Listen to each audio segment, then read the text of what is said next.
Hello, and thank you for joining my talk, The Pentester Blueprint, a guide to becoming a pen tester. For those of you that don't know me, I'm Phillip Wylie. I'm a red team lead for a global consumer products company, the adjunct professor at Richland College, now Dallas College, and I'm also the Pwn School project founder. I created the Pwn School project as a way for my students to continue their education. My very first semester, a lot of students were finishing up class and they were wanting to know what to go do from here, and also had some other people in the community wanting education in offensive security practices. So I started the Pwn School project as a way to extend education. So on this slide, you see my career broken down.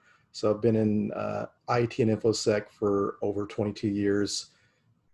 Spent my first 6 years as a system administrator, 16 plus years total in network security and AppSec. This is including the pen test career. Out of that, 8.5 years I spent as a pen tester, and the first 5 years as a consultant. I break this down because if you're wanting to become a pen tester, you kind of see what I did to get into it. And I'm also the co-host of the podcast, The Common Journey, hosted on ITSP Magazine with Chloe Mustagi and Alyssa Miller. So kind of go back even further in my career. Before I even got into IT, when I graduated high school, I didn't know what I wanted to do for a living. So friends recommended me being a pro wrestler. So I did pro wrestling for a couple years, had to get a job to support my family. So I didn't have, skills that would really provide for that. So pro wrestling, I wasn't being able to wrestle enough, and it's not a lifestyle conducive to families. So I went to trade school to be an AutoCAD draftsman.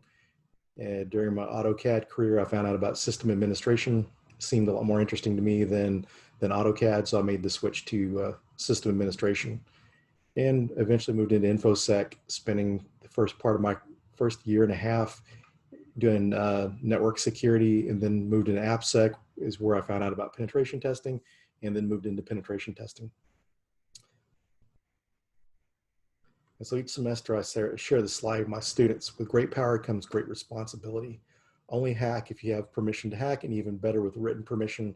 Hacking without permission is illegal. So make sure if you're going to do any kind of hacking, pen testing, make sure it's in your home lab or either through bug bounties. Bug bounties are a great way to get experience in live production environments. This is experience that you can use on your interviews. You can explain how you were able to find certain vulnerabilities and how you were able to exploit them, and explain that during an interview process. So this is a great place to learn and get experience.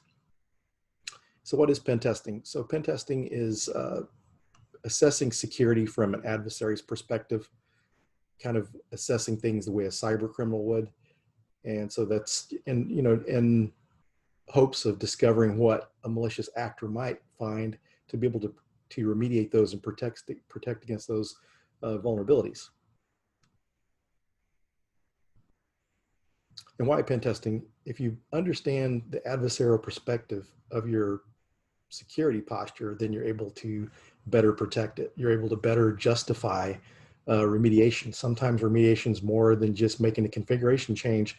Sometimes remediation could mean adding a web application firewall to your network. It could entail a firewall in general, endpoint protection, other types of devices that could be costly. So if you have a pen test and vulnerabilities that prove that need to be remediated, then that's a way to justify the cost. And even better yet, if you're able to exploit those vulnerabilities, it shows, a higher need to get that remediated, as well as justifying the budget. And also pen testing is very popular due to compliance, regulatory compliance, especially PSI DSS, payment card industry data security standard. A lot of jobs popped up from that. Whenever I was getting started in pen testing, it was mainly consultants and contractors back in 2012. And now, due to PCI and companies that are processing a certain number of credit cards have to go through PCI, then they have to be PCI compliant. So this brought about the need for a lot more pen testing, and companies couldn't afford to pay pen testers, contract wise or consulting to do all these tests. So it made more sense to bring this in-house. That way they could get pen tests done quicker. And even from that on, even bug bounties to help assist in that. Other reasons for pen testing, it's a fun job and there's a lot of career opportunities. I mean, this is one of the areas that's not totally new, but it's gained popularity and a lot more companies are realizing the need for pen testers. Pen testing jobs, formerly it's penetration testing. More commonly, more common term is pen tester. Security consultants, analysts, and engineers are usually the roles that these positions fill. There may not be a HR description as ethical hacker or pen tester, but those are typical some of the HR roles. Some other synonymous terms: ethical hacker, offensive security, adversarial security, threat and vulnerability management. Threat and vulnerability management is a very popular department that pen testers usually fall under. So when you're looking for a job, then you may need to look at the descriptions, because it could be a security analyst or a security engineer, and you just have to look at the description to see the type of tools and the duties you're performing to see that it's a pen testing job. Pen testing is valuable in other areas: SOC analysts, digital forensics, incident response, network security engineers, purple teams. This is where the offensive security works with the defenders to be able to detect the activities and block those and be able to respond to those. Also application security, where a lot of you that are viewing today, you're either a bug hunter, you're into bug bounties, or you're someone that's wanting to get into it. So the skills you build through bug bounty and application security kind of go hand in hand. So understanding the malicious traffic as a SOC analyst is very important. Security analysts and engineers understanding that traffic is also good. And then in digital forensics and incident response, if you understand the attacks, then it's going to make, it's going to give you some insight into your investigations that you may not otherwise have.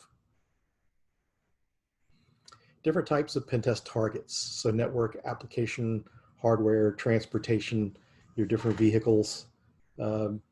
Autonomous driving vehicles are very important to be secure, so we need to test those. People in buildings, be able to test the security of buildings, as well as the people that are employees of the company. They got badges, they go into the building, people can tailgate behind them, so those need to be tested. You can have the most secure network, most secure applications, but if someone can get past security into the building, into the data center, then it's going to be a lot easier for them to breach a system. So it's important to test those. And then your hardware devices, your routers and switches, even your SOHO routers and switches, as well as Internet of Things and medical devices. It's interesting because during my consulting career, I did some pen testing of some hospitals, and you could see, like during wireless pen test, you could see medical devices like insulin pumps and different life support devices connected to the network. So those need to be secure and need to be tested. And this is where pen testers come into play. Be able to think like the bad guy to be able to find those vulnerabilities and protect against it.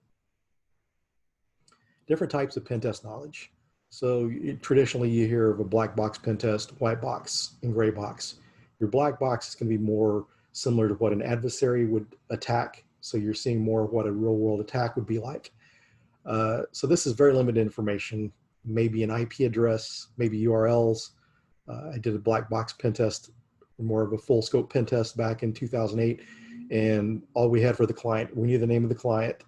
We knew the address because we needed to test physical security and be able to get there to do internal network pen testing.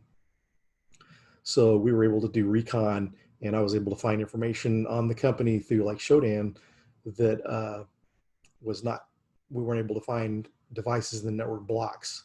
So that limited information, we were able to find the IP addresses to test. And then we actually came on site, got into the building unauthorized, into the office of the client, and was able to test in one of their conference rooms. So we had limited information. So with this type of testing, it takes more time to collect information. Now the opposite end of the spectrum is your white box or crystal box testing. And this is very common in your web app pen testing, and really a needed type of test level, because that way you've got more information, you can more thoroughly test the system. So with this, you typically, especially in application, you have accounts, sometimes diagrams. Prior to the kickoff of the pen test, you will work with the developers to get a walkthrough of the application to understand how the application works, to be able to more thoroughly test it. And gray box is kind of partial knowledge. It's limited amount of IP address. The IP addresses, you basically don't get your accounts and that sort of stuff, but you have the IPs that are in scope, and then it's up to you to test. And this is what you more commonly see, like on your network pen test, just the scope items to test without more information than that. And like going back to say, these are all based on time. The more time you have, then the less information you need for the test. And the more time, then you've got, you can perform the black box type testing, and with more limited time, you need more information to be able to thoroughly test it. And definitely on web application, you really want to test that, because you need to test all levels of access, administrator, just regular users of the system, to make sure you can't elevate your privileges. And even administrators don't need to be able to see account information or social security numbers. So be able to test and make sure certain data can't be accessed and certain levels of privilege can be escalated to. And so different types, these are actually testing depth, are actually different steps. Some of these are part of a pen test, but as you notice the items, it says in red, not a pen test. These first two items, although they're included as steps in a pen test, they're not a pen test. Vulnerability scanning is just running Nessus or Nexpose, or running the vulnerability scanner within Burp Suite. You're looking for vulnerabilities. This is a way as a pen tester to pick those vulnerabilities up quickly and spend your time on more important stuff. But also vulnerability scans are routinely done by a group within organizations that do just vulnerability scanning. And so what you do is they run the scans periodically, every 2 weeks to a month, maybe even weekly if you have the bandwidth to be able to test that many systems, and you're able to find the low-hanging fruit and get those remediated. But in a pen test, this would be like one of the first steps you do in a pen test. So vulnerability assessments is the next level after your vulnerability scan. On your vulnerability assessment, you're going through and looking at those vulnerabilities, and you're validating them to make sure they're not false positives. Sometimes your vulnerability scanners are going to find false positives, so you want to make sure you rule those out. And you can also run other tools, do more manual testing during the vulnerability assessment phase. This is still not a pen test, but this is just a vulnerability assessment. Sometimes clients will request a vulnerability assessment. They don't want you to do a pen test because they don't want you to exploit the systems, because they're worried about taking the systems down, making them unavailable. And so this is kind of to lighten the risk. I've done actually wireless pen tests before of hospitals, and the concern by the CISO was that they're worried that something would get taken down. So we kind of revised what we were going to do on the pen test and went to an assessment. So we're just running vulnerability scans, but not actually going through and trying to exploit the systems.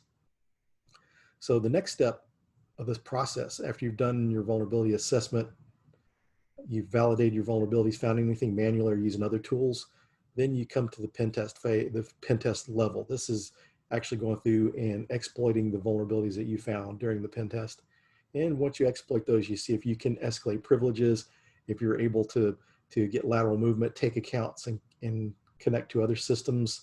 So that's what you test during this process. And then you have like your red team and adversarial test. This more simulates a cyber criminal or a nation state.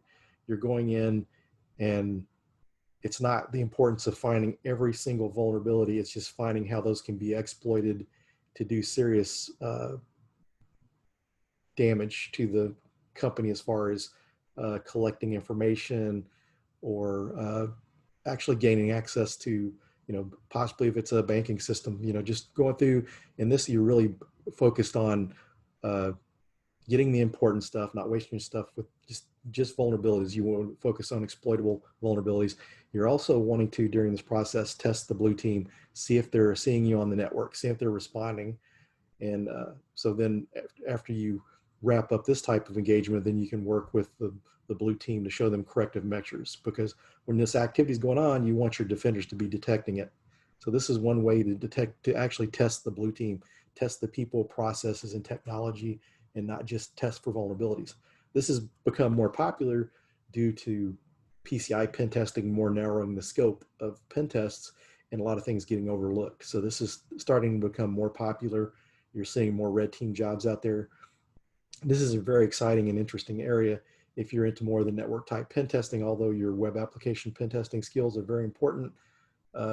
Sometimes the network, be able to exploit the network as well as Active Directory are very important in that phase of that type of assessment. And then are specializations. You have your generalist, which just do the basic type of pen testing and cover a range of things, your wireless, your network, and your application, some light application. And then you have application. So this is web app, mobile, thick client, and cloud. And people that specialize in that area sometimes come from development as far, and also like the generalist, a lot of people like myself, that's where I started as a generalist. And I got my start because of my sysadmin background, I understand networking and operating systems. So this was easier for me to learn. And so your social engineering, testing the buildings, and through the physical security, this is also a lot of times part of a red team engagement. So those are very important skills. And then transportation specialization, there are people that are just dedicated car hackers. So they do that. So you can specialize in these, or you can learn a little bit of all of it. So the nice thing about pen testing is if you get bored in one area, you can learn other things. During my consulting career, I was fortunate enough to work for an employer that allowed me to learn other types of pen testing. When I went to work for them, I'd never done Wi-Fi pen tests, but I got to learn how to do Wi-Fi pen tests. So there's a lot of different areas to work in. A lot of people like to specialize in the hardware and IoT stuff, which is a very important and more newer part of pen testing. And a lot of these skills are very transferable to security research and bug bounty. So this is the part of the talk most people are interested in. How do I become a pen tester? So to become a pen tester, you need the technological knowledge. You need to understand the technology before you can secure it, before you can break into it. So you need to understand networking and operating systems, Windows and Linux, and you need to understand these at a sysadmin level. If you get a shell to the system, and if you have the right privileges, you can shut down firewalls, start and stop services, do several other things. So once you get a shell, you need to understand that command line. Otherwise, you're going to spend a lot of time Googling, or you're not going to, and not effectively spend your time on the pen test. Then understanding security, application hardware is also important. Knowing the security of how Windows or Linux works is a good advantage to be able to test for misconfigurations and see how you can possibly bypass those and exploit the system. And so also once you have the technology part of that foundation, then you're going to need the hacking experience. So hacking knowledge through classes, conferences and virtual conferences like this, meetings, meetups, self-study through your home labs, videos, tutorials, blogs and articles on Twitter. There's a lot of good people out there that are sharing some great information on Twitch, for their streaming, or on YouTube. A lot of good information out there. In Twitter, InfoSec Twitter. There's a lot of good security researchers and bug hunters on Twitter, and pen testers, red teamers that you can follow, that you can pick up information from. When I was getting started out in security prior to Twitter, we would go to blogs and articles to get our information, or magazines. And now we're the luxury of the researchers. When they create a new tool, it's out there quicker. We're able to get that information sooner this way. And so to become a pen tester, you also need to develop the hacker mindset.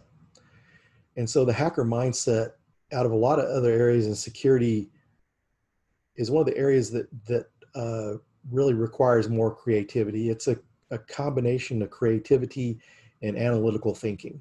It's kind of similar to troubleshooting. So if you ever think about, if you installed an operating system, you install Linux for the first time and everything went well, then you go back and install another time and you have a problem with it. Then you have to troubleshoot. It's more difficult. But after you've installed something and learned how to troubleshoot it, then you know what to do next if you run into this problem. And that's the same thing with the hacker mindset.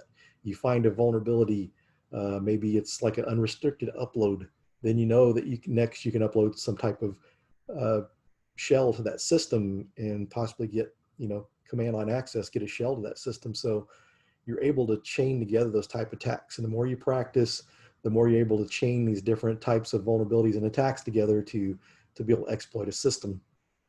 And so the more time you do that over and over again, you build up that base knowledge, and you just come up and you see a certain vulnerability, you know, I can do this next.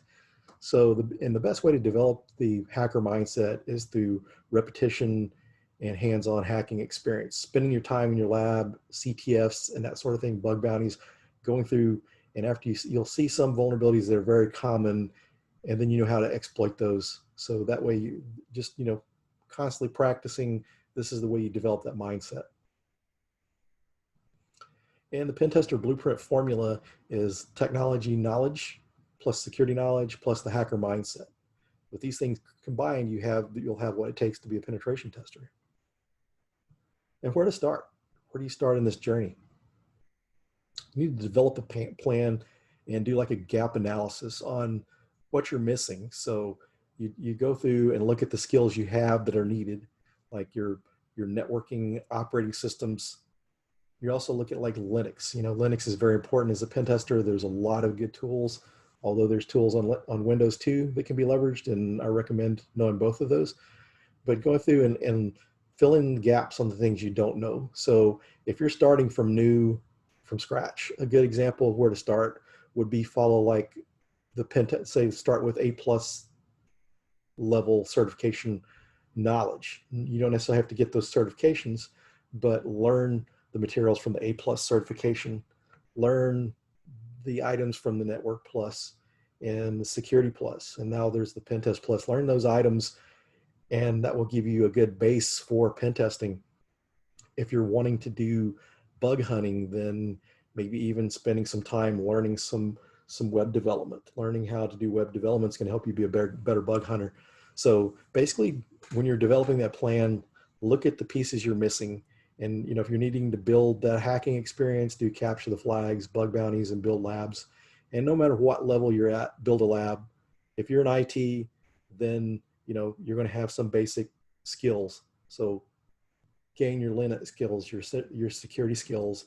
If you're in InfoSec and you haven't worked with Linux, learn Linux. Or say like you've got a good base knowledge, but you're lacking the hacking piece, then that's really what you're going to want to focus on. And so labs, so you need a lab when you're doing, you know, learning to be a pen tester, and even when you're an experienced pen tester, security researcher, you need a home lab so you can test your POCs or your proof of concept code. So if you have an exploit and you're doing a pen test on a production network, it's good to have a lab to be able to test these exploits in, because sometimes exploits have adverse reactions and they could take down a network, take down a system, make it unresponsive. And you want to make sure during your pen testing, you're not crashing systems. That's very important. So having a lab to be able to test that in is important as an experienced pen tester on all levels. I still do that as well. If you find a new hack out there, some new exploit, set it up in your lab and test it out and see if it works. So the different levels of labs that I've got listed here, and this can vary. These are just kind of 3 areas that I've kind of limited down to, but the minimalist lab is one of my favorites. So you have your laptop or your desktop that you use at home. You install like an attack VM as well as your targets. So this is very basic. If you've got like a mobile device, like a laptop, then you're able to put your lab, you know, set it up on that system. If you get bored studying at home, then you can go to a coffee shop or somewhere else and study. If you're traveling, then you can still practice hacking in your labs. And then your dedicated lab, you can have like a dedicated system with your vulnerable VMs on it, and then just have your attack system set up, your system you normally use on a daily basis. That could be your attack system, and that way you're going across a network. So that simulates, you know, the going across a network piece of it. And then you can get more advanced, and you can have your separate systems. You can have like separate desktops or build servers on your network. You can set up routers and switches and firewalls and get as elaborate as if you want. And even as prior to hacking, just building a home network is good experience. One of my very first pen testing jobs, my manager, who had been pen testing for quite some while, always recommended a team. He really wasn't telling us to go out, take pen testing courses or go to the conferences and stuff. He said, build something. You know, if you understand how to install Apache web server and you understand the directories where things are contained, understand the security and what happens if it's not set up right, you understand how to breach that. So learning how to build stuff is a good way to learn as well.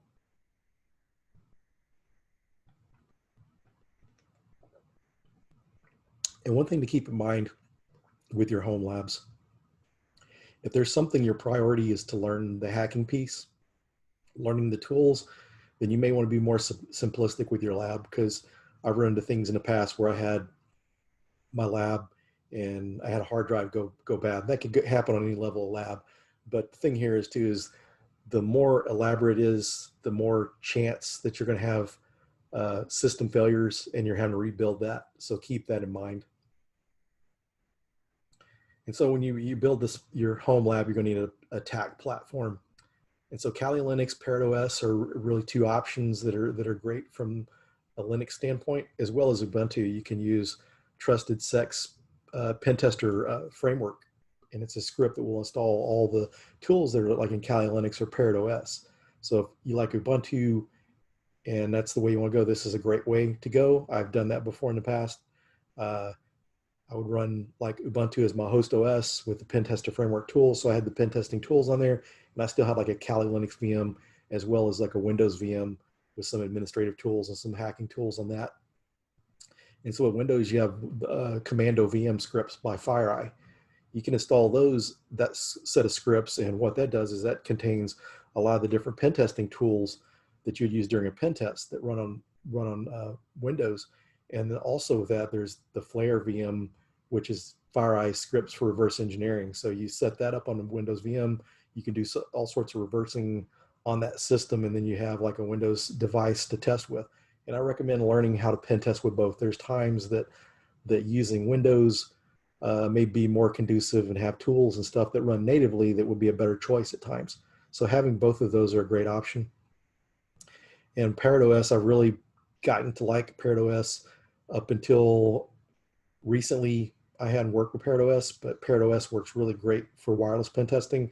With some of the recent updates to Kali Linux, some of the tools broke and also with going to a lot of the things going to Python 3, the dependencies and stuff were hard to get running. So I was doing a pen test for my employer, a wireless pen test.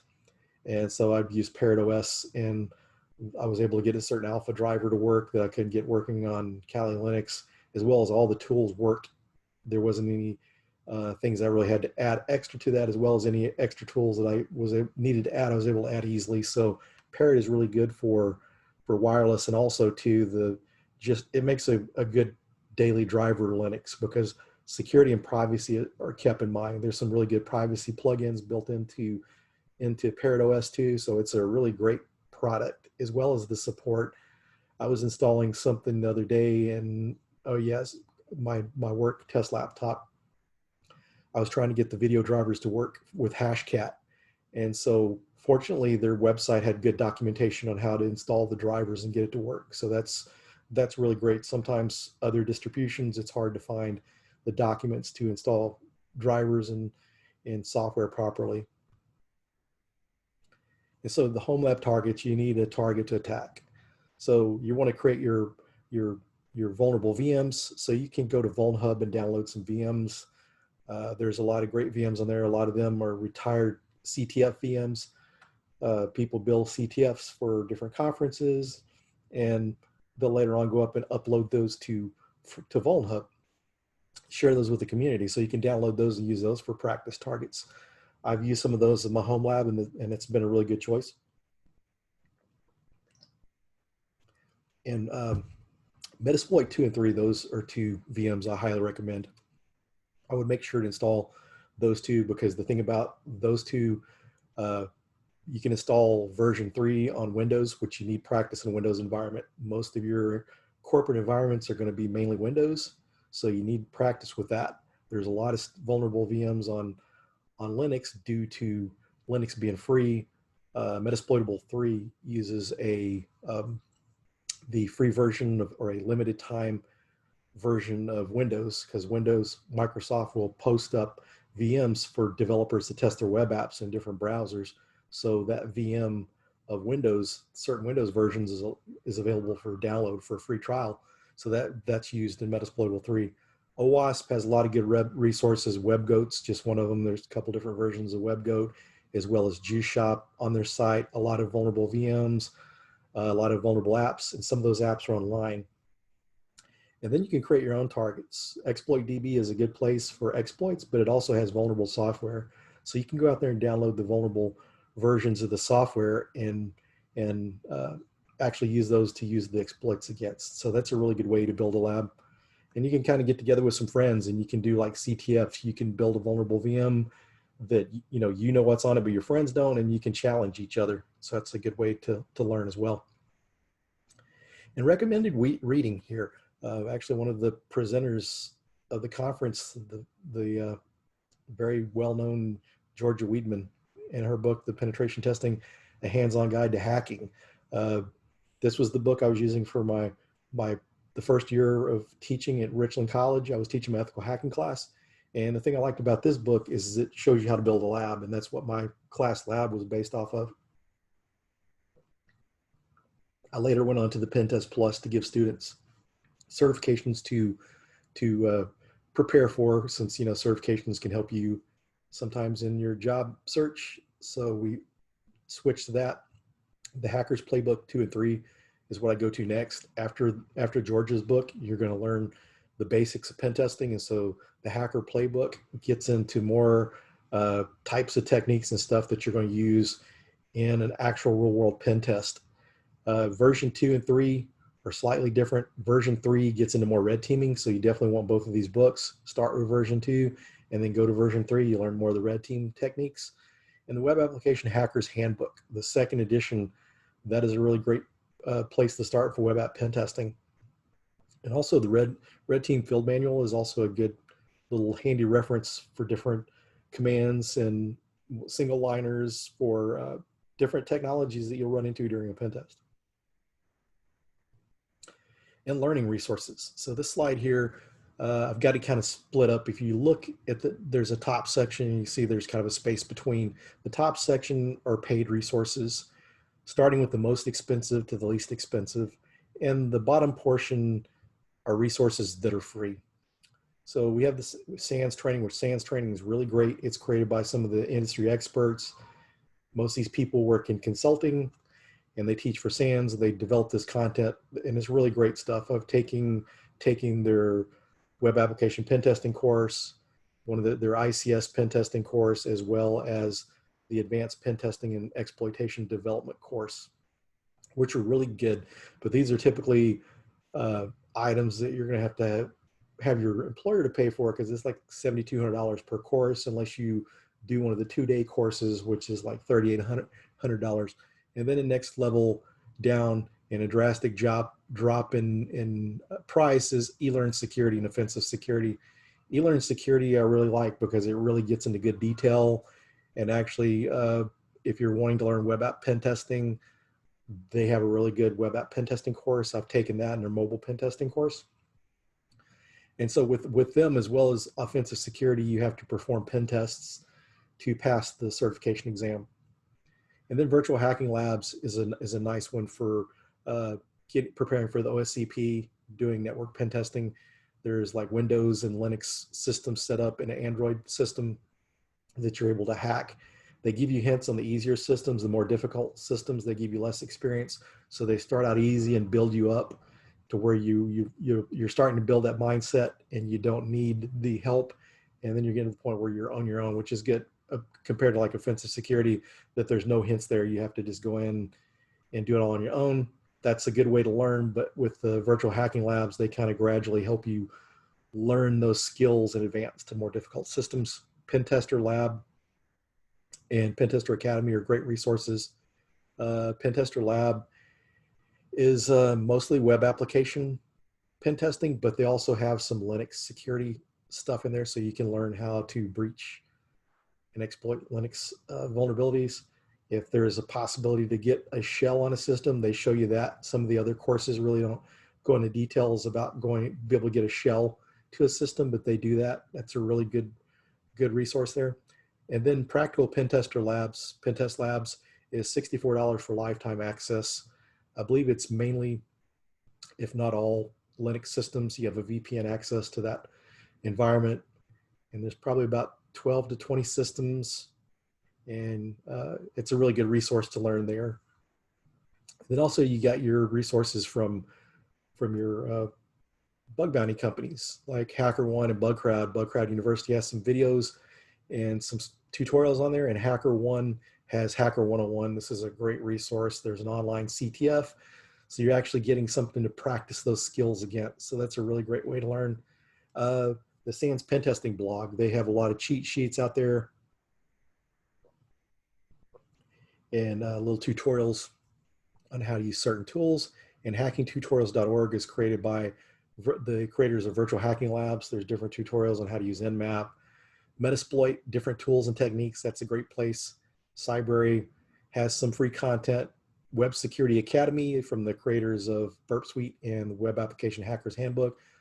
The portswigger.net, the Web Security Academy on there is a real good place to learn web app pen testing. They put instead of updating the Web Application Hackers Handbook, they put the content online, updated, as well as online labs. It's totally free and a good place to learn. It's good for anyone from entry level, just learning, all the way up to advanced pen testers. And then you have OWASP.org. You have the OWASP testing guide, as well as the OWASP top 10 and other great resources on their vulnerable VMs. And then Hack the Box is a good resource, as well as Over the Wire CTF and Under the Wire CTF. Over the Wire is Linux based, and Under the Wire is Windows and PowerShell based. And to get access to these resources, if you go to my website, thehackermaker.com/learning-resources, you can find these links there. And certifications. So certifications are important. Make sure you understand the technology. Make sure you understand the content. Don't just memorize it, because this information is going to be important on an interview. The more you know this stuff, the better you're going to fare in a pen tester interview. Your entry-level certs are your CEH and Pentest Plus, HR people that do work with the government. CEH is a DoD cert, so that one's a good one to have with companies that do work for the government or working for the government. And then you get into your intermediate and advanced certifications, and these are ones that are really going to help you with pen testing jobs. The SANS GPen, the Offensive Security OSCP are two of the most popular certs you'll see for pen testing jobs, along with the Web Application Pen Testing cert from SANS. And then your advanced certs, the GXPN from SANS, and then OSCE from Offensive Security. And as far as the OSCP and GPen, these are similar certs, but there's hands-on labs where you actually have to perform a pen test and hack systems to pass those exams. And that one's pretty good because that kind of shows a little more technical competency and not just knowing the knowledge, but knowing how to apply the knowledge. And all the offensive security certifications are that way, but the SANS certifications are a lot of good knowledge to learn there, well respected in the industry. Job tips, professional networking, go to your conferences, your local meetups, get plugged in, meet people, network, and this is going to help you learn as well as get jobs. Make sure your LinkedIn profile is optimized. Make sure that you keep it professional. This is like your online resume. This is how recruiters are going to find you. So I highly recommend that. Usually I don't go to job sites anytime anymore. You have enough recruiters coming that you don't have to use the job sites. And the interview tips: prepare for the interview. Know the OWASP top 10. The OWASP top 10 vulnerabilities, no matter if it's a network or web app pen testing job, you're going to get asked questions from the OWASP top 10. So understand those, the different variations of like cross-site scripting or SQL injection, and how to remediate those and prevent those items. So know that, and then know the basic stuff like the 3-week TCP handshake and the OSI model, because sometimes your management types, they've been so removed from technology, these are the things they still remember and understand, and they want to make sure you know the basics. So going into the interview prepared, you're going to have a lot better job, a lot better chances of getting a job and doing well in the interview. So here's my contact information. Feel free to reach out to me. I am very active on Twitter, on the InfoSec Twitter, so reach out to me. I'd be happy to help you out. And so thanks for attending my talk.